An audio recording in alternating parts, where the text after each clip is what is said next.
Broadcasting from the business capital of the world, this is the Podcast Business News Network. And welcome back, everybody. Always love getting together with different people on this show and learning more about what they do, and also some of those amazing things that happen around us that we somewhat take for granted. Part of that is the people that plan our infrastructure and municipalities around us, the roads, even the sanitation situation, housing, so much more. That's the job of an urban planner. That's been his life work for many years in Pennsylvania, and so great to have him back with us. Richard Bickel is on the program. How are you doing today? It's great to have you back here. You can hear us, right? Yes. There we go. The university, I know it's in Pittsburgh. What's the official name of the university that you were connected with for many years? Well, after getting my undergraduate degree at Pitt, which goes by University of Pittsburgh, yep, I stayed there and went to the Graduate School of Public and International Affairs, which is also at Pitt, and got my master's degree in urban and regional planning.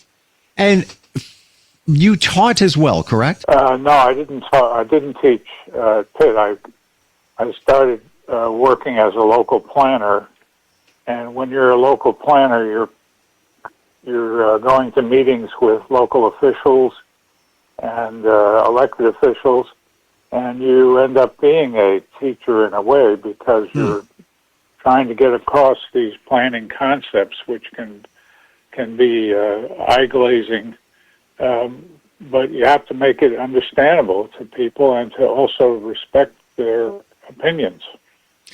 I would imagine that's probably one of the most challenging things at any time, making things clear, the clarity to get your point across, because if you don't, you're not making the full impact on somebody, and it could have been tons of work that you put into it.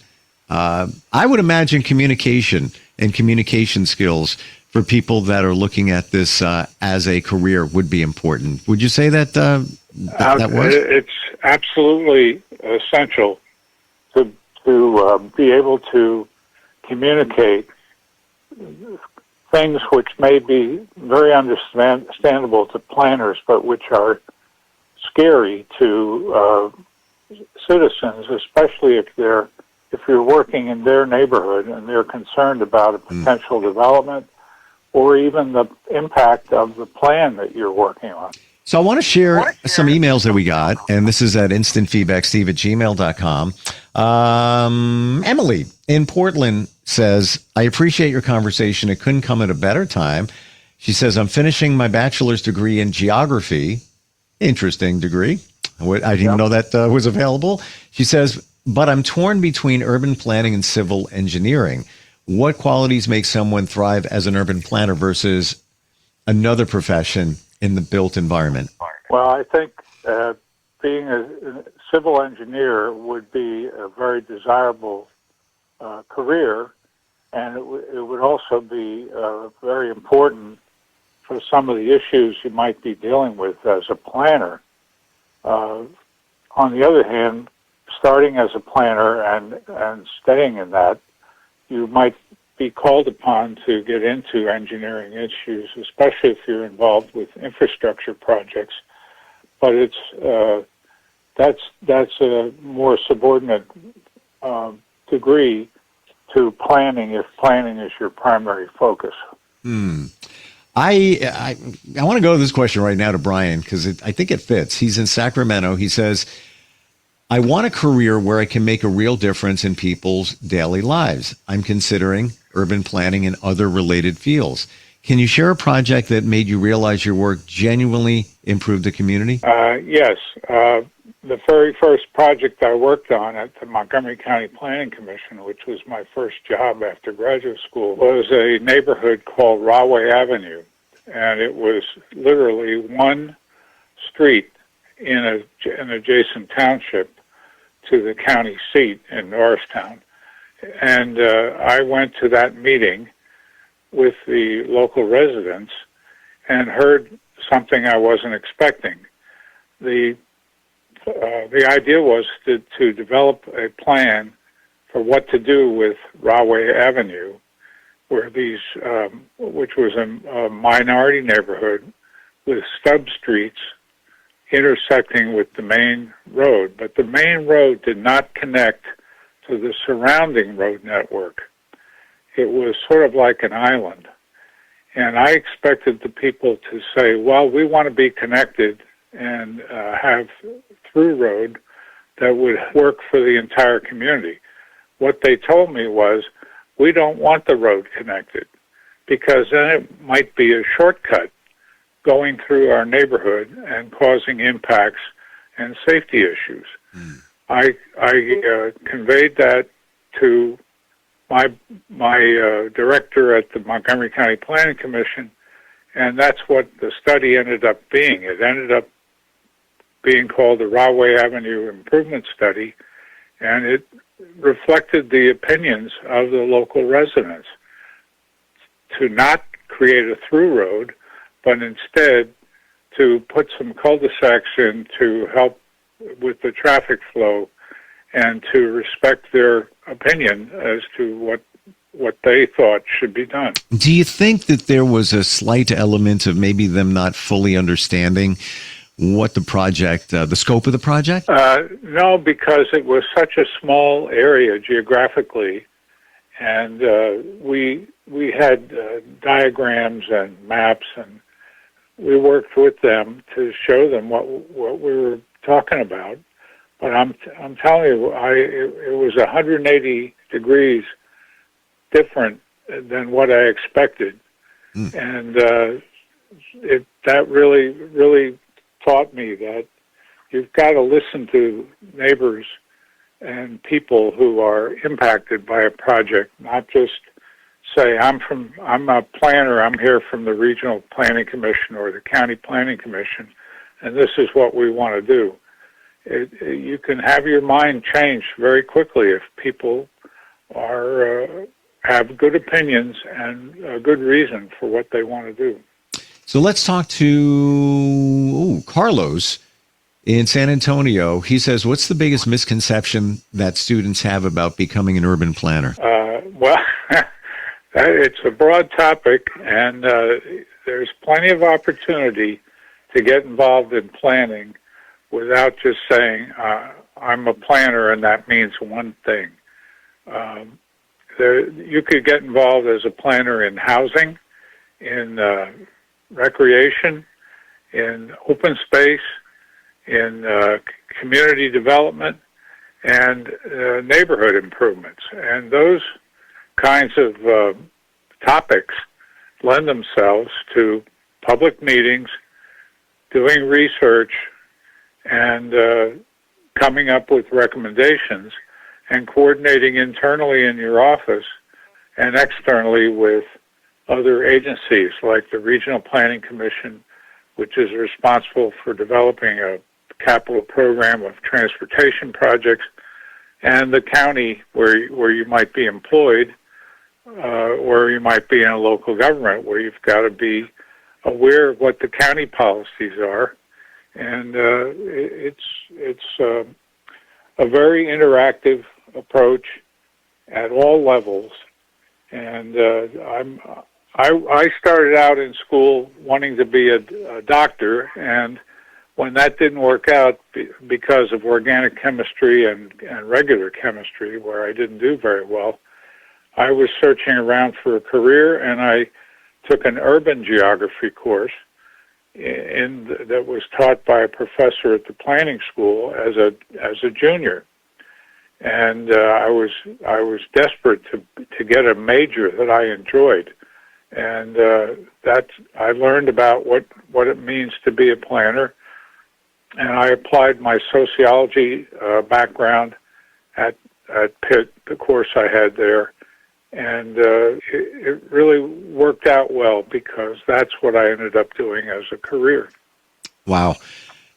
Is there any classes that you wish you would have taken? Like for me, I dropped out of psychology after not even a quarter of a semester.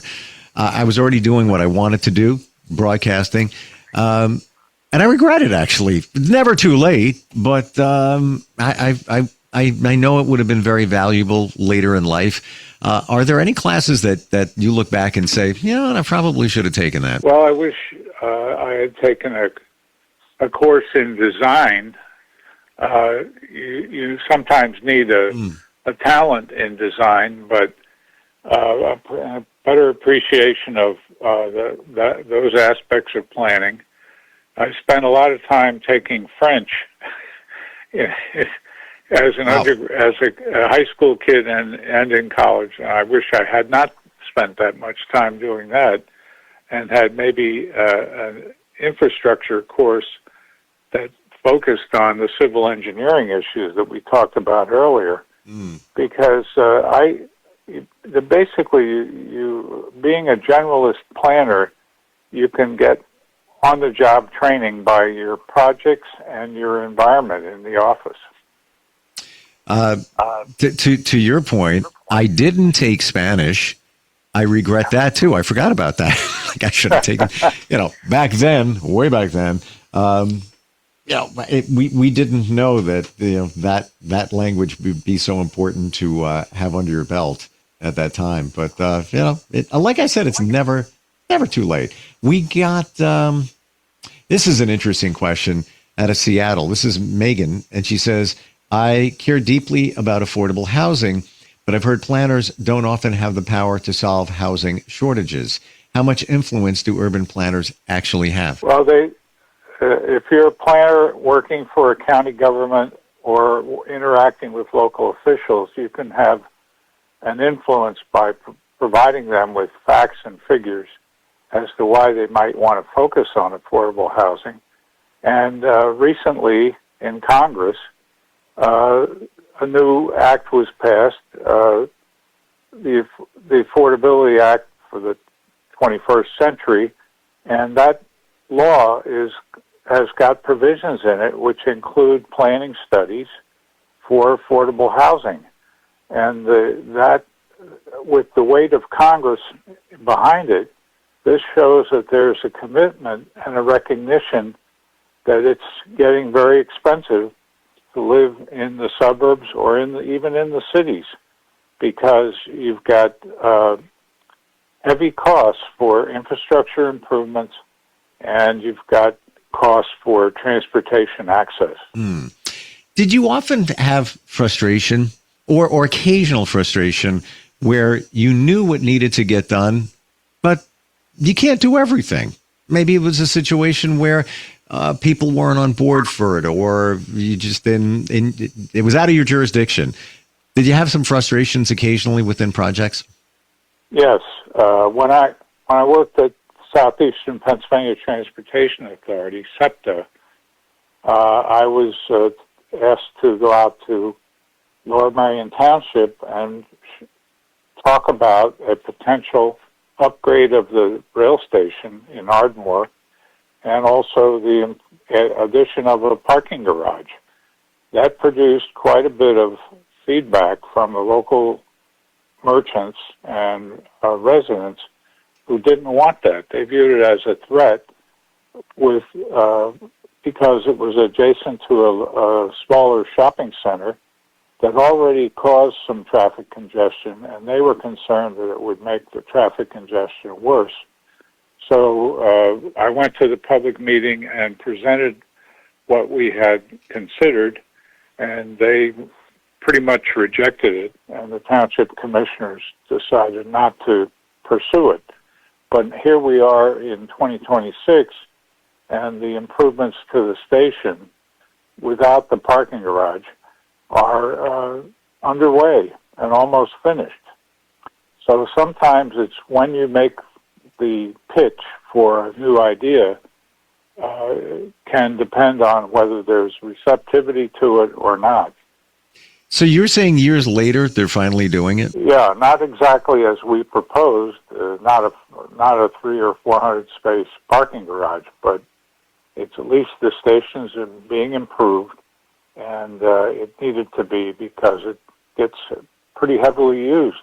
Wow, that's I can feel that frustration. But you know what? On the back end, is there a sense of pride that you knew you were right in overall in that project, and it got done? Well, yes, but not. I couldn't have made that pitch on my own. I had to have the support of SEPTA organization, my boss there, and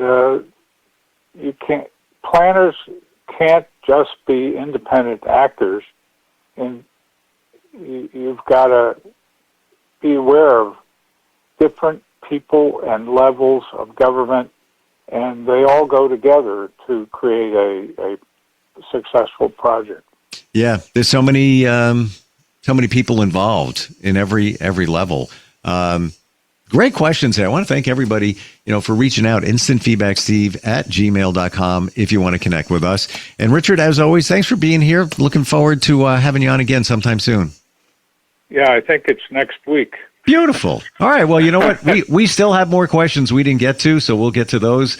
And today centered on a lot of people that are interested in the field. Doesn't have to be, however. If you have a question about urban planning in general, we would love to hear it. instantfeedbacksteve@gmail.com. Talk to you next week. Okay, Richard?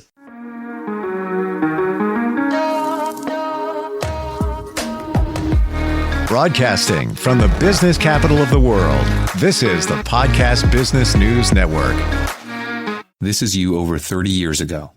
Are we there yet? Are we there yet? And this is your mom when you drive her back from therapy. Are we there yet? Are we there yet? Are we there yet? Roles change without us noticing, and in your new role, we help you help. AARP gives you the information to help care for your mom so that you can have patience with her, just like she did with you. Visit aarp.org/caregiving or call 1-877-333-5885 to get practical health and wellness tips to provide even better care for your loved one. Are we there yet? Remember, visit aarp.org/caregiving. AARP, we help you help. A public service announcement brought to you by AARP and the Ad Council.